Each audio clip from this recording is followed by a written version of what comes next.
सुप्रभात जैन साहब, स्वागत है आपका। बताएं सर, आज क्या कह रही है आपकी research? Yes, very good morning Anil ji. First of all thank you so much for these kind words. मेहनत तो साथ में है ही है और हिम्मत भी साथ में लगाता हूं अनिल जी, क्योंकि कई बार क्या होता है, ऐसे स्टॉक्स देने में इतनी हिम्मत जुटानी पड़ती है कि दे दूं और कल को क्रैश हो जाए, क्रैक हो जाए और स्टॉक गड़बड़ निकल जाए और फिर ऐसा हुआ है। ऐसा नहीं है कि हमने आज करीब 450 आइडियाज से ज्यादा, यूनिक आइडियाज से ज्यादा डिस्कस किए हैं, उनमें से 2 4 5 स्टॉक हुए हैं ऐसे, बट ओवरऑल 98% 99% हम लोग, मतलब 99 तो नहीं बोलूंगा, 98% टू 97% सही गए हैं और चीजें सही निकली है। बट और अब जो माहौल बना है, एक बार मिड कैप स्मॉल कैप में जो एक गोल्डन रैली चल रही थी और मजे आ रहे थे खूब, बट अब वहां पे थोड़ा सा एक विराम तो सर्टेनली लगना ही था, क्योंकि देखिए एक अच्छा हेल्दी करेक्शन आना भी जरूरी है, थोड़ा प्रॉफिट बुकिंग होना भी जरूरी है। तो मिड कैप और स्मॉल कैप, जिसको मैं बहुत ज्यादा ट्रैक करता हूँ, 8,600 से लेकर आज अपन 15,000 तक की जो रैली है, वो पूरी आपने और हमने और हमारे जो पैनलिस्ट हैं सब ने बहुत हिम्मत दिला के लोगों को होल्ड करवा के, hold is the new gold, और वो पूरा एक सिस्टमैटिकली हमने करवाया है।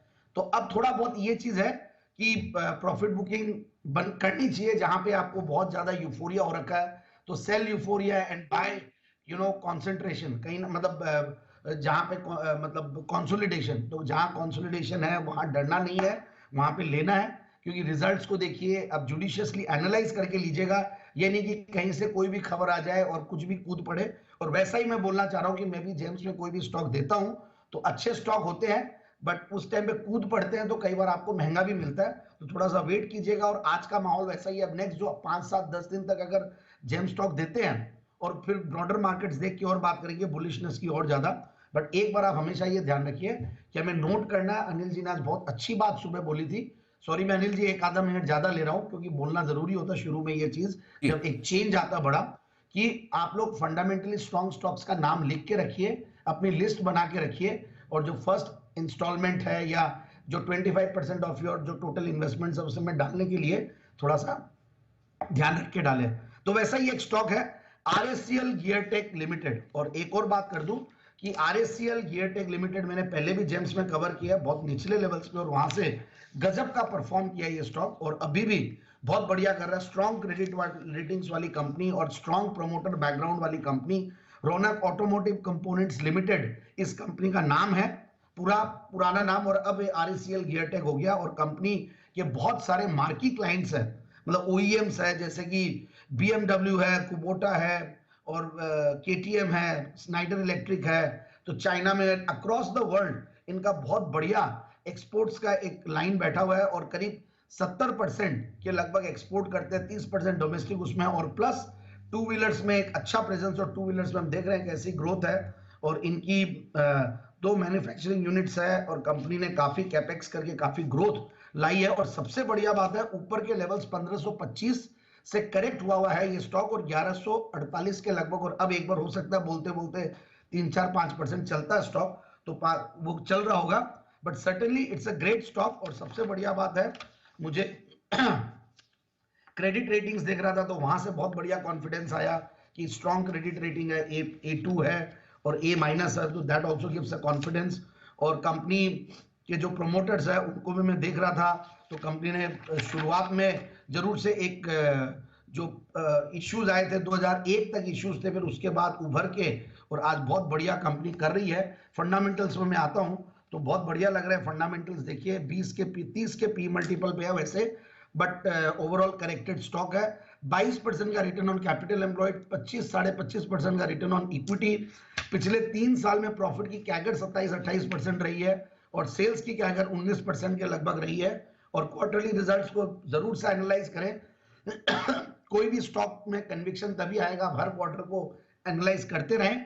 और अब दिसंबर खत्म होने वाला है, जनवरी से क्वार्टरली रिजल्ट का फिर से सीजन शुरू होगा, तो आपके जो स्टॉक्स है उनमें कन्विक्शन बनाने के लिए आप हमेशा क्वार्टरली रिजल्ट्स देखते हैं, वैसे हम भी ट्रैक करते हैं। तो कंपनी अब 2 डिजिट्स में आ गई है। क्वार्टरली 10 करोड़ का पैट था सितंबर 2022 में, उसके सामने सितंबर 2023 में भी 10 करोड़ का पैट है। टीटीएम बेसिस पे हाईएस्ट एवर प्रॉफिट्स पे कंपनी बैठी हुई है, हाईएस्ट एवर टॉप लाइन, करीब 400 करोड़ की टॉप लाइन है और 41 करोड़ का पैट है। So that is again very good. Promoters की शेयर होल्डिंग तो है ही है। उसके अलावा पब्लिक शेयर होल्डिंग देखते हैं तो वहां पे कुछ रिनाउंड इन्वेस्टर्स भी निवेशित आगे पीछे रहे हैं, so that also gives a good confidence.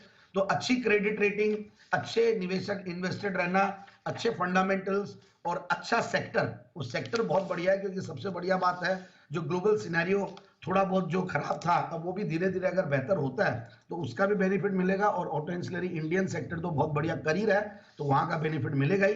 तो मेरे हिसाब से ये स्टॉक एक अच्छी कंपनी जो ट्रांसमिशन गियर्स में, शैफ्ट्स में और हेवी कमर्शियल व्हीकल्स और इंडस्ट्रियल एप्लीकेशंस में भी इनके काम आते हैं, तो बिल्कुल इस स्टॉक को इन लेवल्स पे लिया जाए। और टारगेट जो है 1320 1350। ओके, तो ये है आपके लिए राय 1320 और 1350 के लक्ष्य के लिए।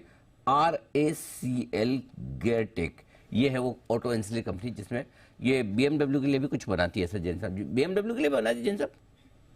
बिल्कुल, BMW के लिए भी बनाती है, कुबोटा के लिए बनाती है, और IT स्विट्जरलैंड, KTM, स्नाइडर, बड़ी बड़ी ब्रांड्स जो अलग अलग कंट्रीज में। So that also gives a very big confidence कि आप हर बड़े बड़े OEMs में इतने एक्सेप्टेड है। सो दैट गिव्स ये, और ये कंपनियां हालांकि इंडियन कंपनीज को भी पूरा ही वो है, बट वहां पे मतलब और ज्यादा मुझे लगता है कि क्वालिटी कंट्रोल और ये सब एक्सेप्टेंस और ये सब बहुत डिफिकल्ट होते हैं। तो ये चीज आप और कॉन्फिडेंस देगी कंपनी की क्वालिटीज को लेकर, कोई इशू नहीं। वंडरफुल, ये है जैन साहब की राय RACL गियरटेक। आइए